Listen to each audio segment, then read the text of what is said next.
انسانوں کے نام افزار ریحان، مسلم ورلڈ کو درپیش چیلنج۔ 20ویں صدی کی پہلی چوتھائی میں خلافت اسلامیہ کے گلے سڑے بوسیدہ نظام کا خاتمہ ہوا تو اس کی راکھ سے نئی چنگاری پھوٹی۔ ماضی کی شب آمریت کے اختتام سے جدیدیت کا آفتاب جمہوریت طلوع ہوا۔ ہمارے اقبال نے سلطنت عثمانیہ کے زوال پر رونے دھونے والوں کو نئی امنگ اور نیا حوصلہ دیتے ہوئے کہا تھا، اگر عثمانیوں پر کوئی غم ٹوٹا تو کیا غم ہے کہ خون 100,000 انجم سے ہوتی ہے سحر پیدا۔ کمال اتاتürک کی قیادت میں ترکوں کی یہ نئی انگڑائی بلا شبہ اپنی قوم کے لیے نئی صبح صادق، نئی سحر ثابت ہوئی، مگر دیگر مسلم اقوام کے لیے یہ سحر بالعموم صبح کاذب ہی رہی۔ یعنی 20ویں صدی میں انہیں آزادیاں تو ملی اور ان کی تعداد 56-57 تک پہنچ گئی، مگر یہ مسلم اقوام غیروں کی غلامی سے نکلنے کے باوجود اپنوں کی غلامی سے بھی بدتر آمرانہ شکنجے میں جکڑی گئی۔ یوں بالفعل وہ آزادی کے ثمرات سے محروم رہیں۔ یہ امر بڑی حد تک حوصلہ افزا اور مسلم اقوام کے لیے خوشگوار ہے کہ 21ویں صدی ان کے لیے نئی تبدیلیاں اور نئی روشنیاں لے کر وارد ہوئی ہے۔ آج جس طرح مختلف خطوں کی مسلم اقوام میں ڈکٹیٹروں کی رخصتی ہو رہی ہے، اسی طرح مذہبی جنونیت کو بھی شعوری درے یا کوڑے لگ رہے ہیں۔ قذافی اور صدام جیسے بدترین آمروں کو ہی زوال نہیں آیا، القاعدہ، داعش،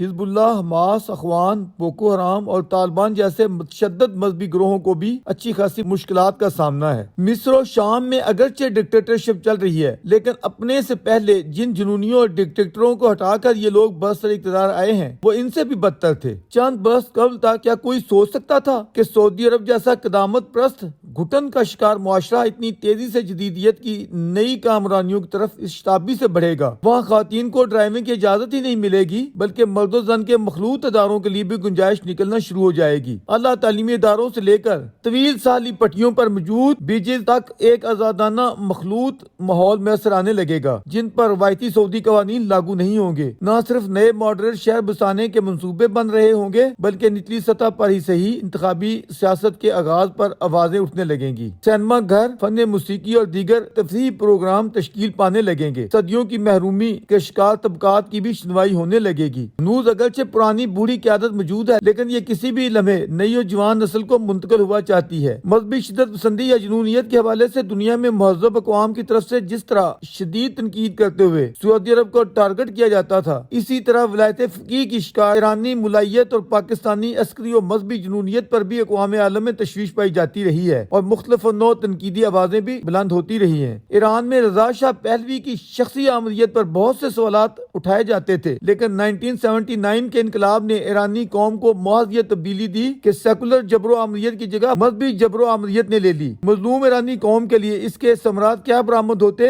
کہ وہ ایک سیکولر آمریت کے گڑھے سے نکال کر مذہبی جنونی آمریت کے بدترین گڑھے میں دھکیل دیے گئے۔ ہمارا گمان تھا کہ خمینی صاحب کا یہ انقلاب لینن کے سوویت انقلاب سے زیادہ لمبی عمر نہیں پائے گا۔ روشن خیال ایرانی عوام حالات مناسب ہوتے دیکھ کر یا موقع پاتے ہی ملاؤں کے خلاف اٹھ کھڑے ہوں گے۔ جبری حجاب، پکڑ دکڑ اور مہنگائی کے خلاف جاری موجودہ تحریک میں اگرچہ بہت سی جانیں لقمہ اجر بنا دی گئی ہیں اور اب احتجاجی نوجوانوں کو پھانسیوں پر لٹکانے کا سلسلہ بھی بدترین شکل میں جاری و ساری ہے، جس سے امکان یہی ہے کہ فی الوقت اس تحریک کو ریاستی جبر سے کچل دیا جائے گا۔ لیکن یاد رہے کہ جبری حجاب تو محض ظلم کی ایک برانچ ہے، اصل پرابلم تو وہ مذہبی گھٹن ہے جس کے جبر اور دہشت نے ایرانی عوام کے انسانی حقوق اور آزادی فکر و نظر و اظہار کو بری طرح کچل رکھا ہے۔ یہ تحریک برسوں کے لیے دبائی تو ضرور جا سکتی ہے، لیکن بالآخر ایران میں رد انقلاب کی سوچ ایرانی عوام کے اکثریتی چہرے پر پڑی جا سکتی ہے۔ ہمارے ملک پاکستان کا عالمی وین ان ہر دو ممالک سے ملتا جلتا ہے۔ ہماری 75 سالہ تاریخ میں عسکری آمریت تنہا نہیں چھائی رہی، یہاں ملا ملٹری الائنس کا بہت رونا رویا جاتا ہے اور اندرون خانہ یہ بھی تسلیم کیا جاتا ہے کہ نظریاتی انتشار میں عدالت عظمیٰ کے ادارے نے ہمیشہ طاقتوروں کا ساتھ دینا اپنا قانونی فریضہ خیال کیا ہے۔ سابقہ ادوار کی نسبت اصلی بدقسمتی ہے کہ صحافت یا میڈیا کا بھاری وزن بھی عسکری آمریت کے پردے میں پہنچ چکا ہے۔ یوں ہماری سوسائٹی پولرائزیشن کا شکار ہے۔ ایسے فکری خلفشار میں وہ سیاستدان جنہیں عوامی اعتماد کے ذریعے کامیابی کا حصول دکھائی نہیں دیتا، وہ بھی اس جبری الائنس کا حصہ بننا اپنی کامیابی کا اولین زینہ خیال کرتے ہیں۔ اس مقصد کے لیے چھلانگیں سنبھالنے یا یو ٹرن لینے کو بھی وہ غیر جمہوری یا غیر سیاسی خیال نہیں کرتے۔ ایسے دیگر گوں حالات میں جنون سیاستدانوں یا پاپولر سیاسی قیادت کے لیے ملک کو آئینی اور جمہوری اسلوب میں چلانا تو رہا ایک طرف، ملک کی دفاعی اور خارجی پالیسیوں کو ہاتھ میں لینا بھی مشکل تر ہو جاتا ہے۔ اپنے عوامی مینڈیٹ کے ایجنڈے پر عمل درآمد کے لیے بھی وہ ضروری سمجھتے ہیں کہ عسکری ایجنڈے کو زیادہ سے زیادہ اکوموڈیٹ کریں، بصورت دیگر اپنے راستے میں کانٹے بچھے پائیں گے۔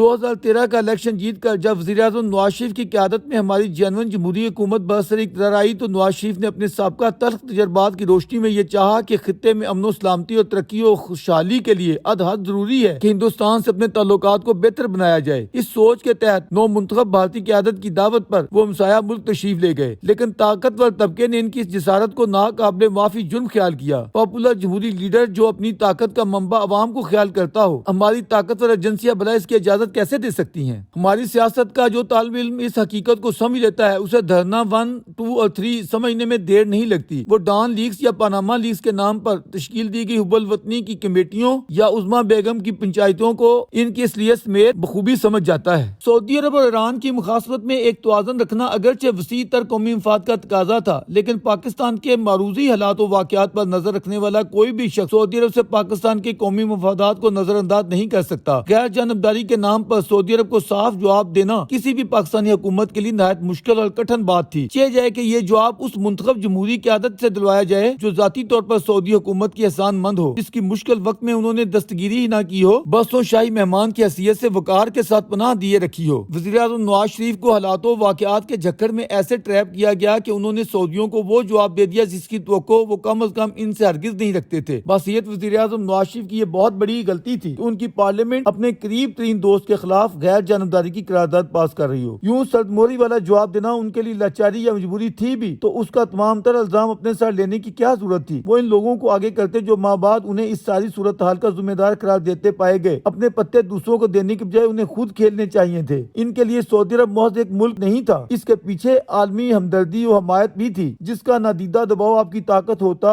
آپ کو اپنا یہ سب گنوانے کی ضرورت نہیں تھی۔ آپ بھی جو بچے ہیں سنگ سمیٹ لو، اپنی پوزیشن واضح کرو کہ یمن میں ڈروفٹ کے انکاری ہم نہیں کوئی اور تھے۔ پاکستان کی ہر منتخب جمہوری قیادت پر یہ واضح رہنا چاہیے کہ اگر وہ سعودی کنگڈم سے اپنے معاملات بگاڑیں گے تو طاقتور فوراً ان کے اخلاق کو پورا کرتے ہوئے انہیں چلتا کر سکتے ہیں اور یہ ٹکا ٹوکری ہو جائیں گے۔ اس کے ساتھ یہ امر بھی پیش نظر رہے کہ کسی نوع کے بڑے سے بڑے مفاد کی خاطر بھی عوام دشمنی سے بچیں۔ اگر عوام مہنگائی اور بے روزگاری کے ہاتھوں بھوکے مر رہے ہوں گے یا ان کے جنونی نظریے میں پسے ہوں گے تو وہ کیا کریں گے تمہارے نام نہاد ریاستی ایجنڈوں کو؟ موجودہ حالات میں اگر آپ لوگ عوام کو ریلیف نہیں دے سکتے تو آپ لوگوں کو اقتدار میں بیٹھنے کا کوئی حق حاصل نہیں ہے۔ عوامی اعتماد سے ہی آپ نہ صرف آنے والے انتخابی دنگل جیت سکتے ہیں بلکہ کئی انقلابی تبدیلیاں لاتے ہوئے دسنے والے تمام سوراخ بند کر سکتے ہیں۔ نہ بھی ہو پھر بھی انتخابی جیت ہی جمہوریت میں بہترین انتقام قرار پاتی ہے۔ اسی الائنس کی قوت و برکت سے آمریت اور جنونیت کا الائنس توڑا جا سکتا ہے اور ہمارے بد نصیب ملک میں جوہری تبدیلیوں کے اس سفر کا آغاز ہو سکتا ہے جس کا آج ساری مسلم ورلڈ کو سامنا ہے، اور ان کے عوام اپنی کٹر جنونی حکومتوں سے بزدل و مایوس ہیں۔ جبری آمریت اور مذہبی جنونیت کے بالمقابل مسلم ورلڈ کو آج سب سے بڑا چیلنج عوامی اعتماد کے حصول کا ہے۔